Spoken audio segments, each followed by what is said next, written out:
The sound of rain tapping softly against the windows filled the quiet of the evening. Martin adjusted his glasses and glanced across the living room, where his wife, Evelyn, was absorbed in a crossword puzzle. Her brow furrowed in concentration, a strand of graying hair falling loose from her bun. It was a familiar sight, comforting, yet steeped in a monotony that had settled over their 18-year marriage.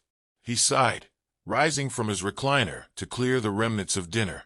Their son, Jamie, had excused himself hours ago, texting from his room about some online game. Life had become predictable in the way it often does when the years pile on, pleasant but unremarkable. That was until Jamie announced last week that his college friend, Ethan, would be staying with them for the summer. Jamie's excitement was uncharacteristic. He'd spoken about Ethan often, describing him as cool and easy to talk to. Martin had dismissed it at first, but now, as the evening approached when Ethan would arrive, a vague curiosity stirred within him. The doorbell rang, interrupting his thoughts. Jamie darted out of his room, his face lighting up as he rushed to open the door. Martin followed, his hands still damp from the dishwater. "Ethan." Jamie's voice brimmed with enthusiasm. The young man who stepped through the doorway exuded a casual charm that immediately drew Martin's attention. Ethan was tall and athletic, his dark curls damp from the rain. He shrugged off his leather jacket, revealing a fitted t-shirt and an easy smile that carried a warmth rare in someone his age. "Hey, Mr. Davis," Ethan said, extending a hand. His grip was firm, his voice smooth with just a hint of mischief. "Just call me Martin," he replied, taken aback by the young man's confidence. Over the next hour, the house seemed to come alive in a way Martin hadn't felt in years. Ethan's presence was magnetic, his laughter infectious, his stories vivid. Even Evelyn, usually reserved around Jamie's friends, seemed engaged. As they sat around the table for coffee, Martin found himself watching Ethan more closely than he intended. There was a vitality about him, an ease that stood in stark contrast to the quiet routines of Martin's life. Ethan caught his eye mid-sentence, and for a moment, Martin felt a flicker of something he couldn't quite name. Later that night, as Martin lay in bed next to Evelyn, her soft snores filling the room, he stared at the ceiling. His thoughts drifted unbidden to Ethan's smile, the way he carried himself. It was nothing, he told himself, just the charm of youth. And yet, the house felt different now, as if something had shifted, though he couldn't say what. With a deep breath, he closed his eyes, unaware that this summer would unravel his carefully constructed world.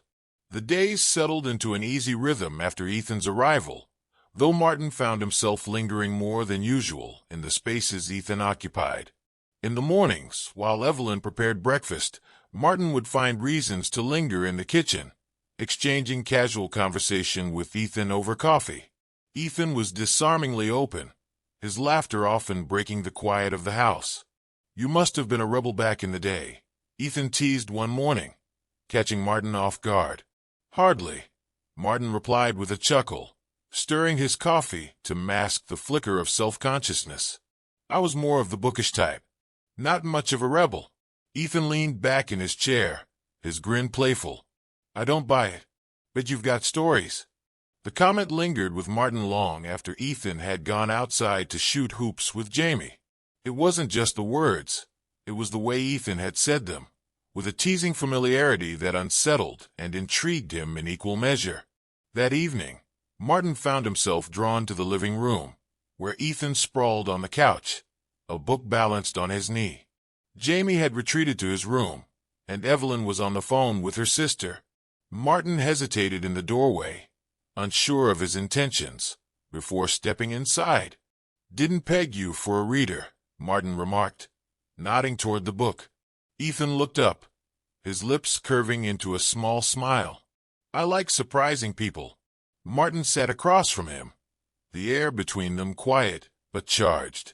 They talked, at first about the book, then about life. Ethan's voice was low and steady, drawing Martin in. At one point, Ethan leaned forward to emphasize a point, his knee brushing Martin's. It was brief, accidental perhaps, but Martin's pulse quickened all the same. The days that followed brought more of these moments, small, fleeting interactions that left Martin unsettled.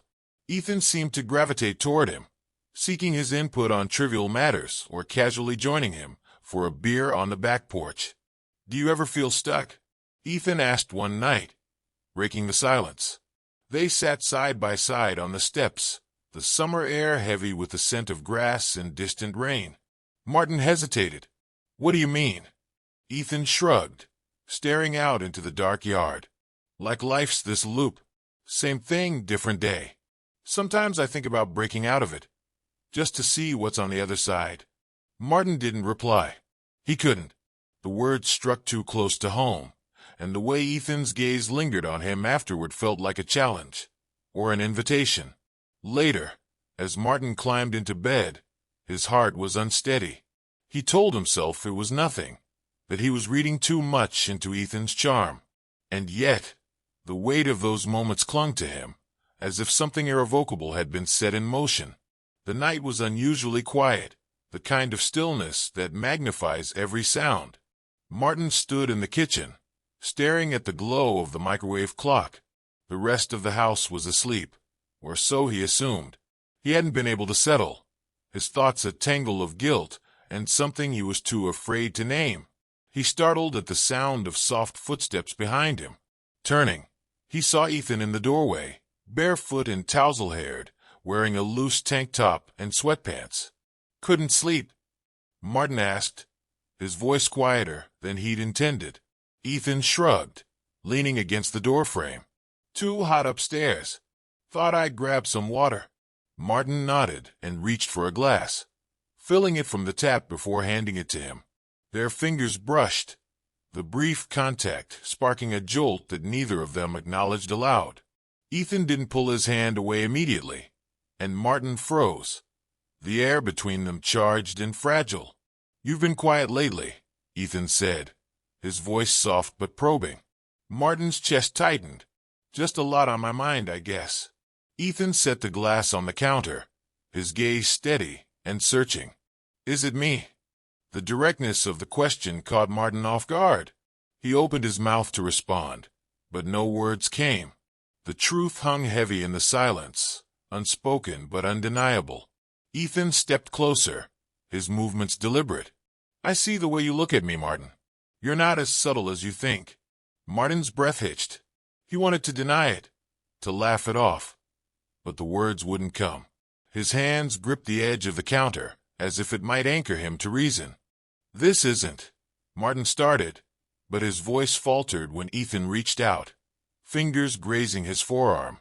"It's okay," Ethan said, his tone both reassuring and dangerous. "You don't have to say anything." And then Ethan closed the space between them, his lips brushing Martin's in a tentative kiss. For a moment, Martin stiffened, his mind screaming that this was wrong, that he should stop it. But the weight of months, years, of yearning for something more overwhelmed him. The kiss deepened, slow and deliberate, as if time had stopped. Martin's hands moved instinctively to Ethan's waist, pulling him closer. The world outside the kitchen dissolved, leaving only the quiet hum of the refrigerator and the erratic beating of his heart. When they finally pulled apart, Martin couldn't bring himself to meet Ethan's gaze. Shame and exhilaration warred within him, his chest heaving as he tried to catch his breath. "This changes everything," Martin whispered, his voice barely audible. Ethan smiled faintly, brushing his thumb along Martin's jaw. "Maybe it doesn't have to." Martin stood there long after Ethan slipped away, leaving him alone in the dim kitchen. The weight of what he'd done settled over him, but so too did a flicker of something he hadn't felt in years, life. The morning sunlight filtered through the blinds, casting faint stripes across the bedroom walls. Martin sat at the edge of the bed, his head in his hands. Evelyn stirred beside him, murmuring in her sleep, but he couldn't bring himself to lie down. His mind raced, replaying the events of the night before. Each moment between him and Ethan etched vividly into his thoughts. He felt the weight of guilt pressing down, sharper now in the clarity of daylight. Yet beneath the shame, a quiet, stubborn ache lingered, a reminder of what had happened and the feelings it had stirred. Ethan was already in the kitchen when Martin came downstairs, standing at the counter and stirring a cup of coffee. His presence was unshaken, casual, as though nothing extraordinary had transpired. "Morning," Ethan said, his tone light, but his eyes watchful. Martin hesitated, his voice catching in his throat. "Morning." For a brief moment their eyes met, and in that exchange was a storm of unspoken truths. Martin turned away, pouring himself a cup of coffee to busy his hands. The day passed in a haze of forced normalcy. Jamie was oblivious, recounting plans for the day with Ethan while Martin nodded absently. Evelyn suggested a family outing, but Martin begged off, claiming errands to run. His heart raced each time Ethan came into view, though the younger man seemed careful to maintain his distance. That evening, Martin found himself alone on the back porch, the summer breeze carrying the faint scent of jasmine. He nursed a glass of whiskey, the liquid burning a trail down his throat as he grappled with the collision of emotion and consequence. Ethan stepped outside, his footsteps soft against the wooden planks. He hesitated, then sat beside Martin, leaving enough space between them to seem respectful but close enough for the tension to hum faintly in the air. "You've been quiet all day," Ethan said finally, his voice low. Martin exhaled deeply. "I don't know what to say." "You don't have to say anything," Ethan replied. "Last night, it doesn't have to mean something if you don't want it to." Martin turned to face him, his brow furrowed. "It already does. That's the problem." Ethan nodded slowly, his expression softening. "You're allowed to feel things, Martin. You're allowed to want more than what you have."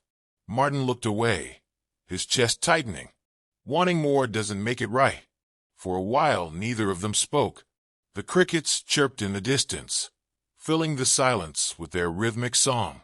Ethan stood eventually, his voice steady but gentle. "Whatever you decide, I'll respect it." After Ethan went inside, Martin sat alone, staring into the darkness. The whiskey in his glass was untouched now, his mind swirling with thoughts of what he'd lost and what he'd found in Ethan. By the time he returned to bed, the ache remained, but alongside it was a flicker of something he hadn't felt in years, a longing to truly live, even if it meant facing the cost of his choices.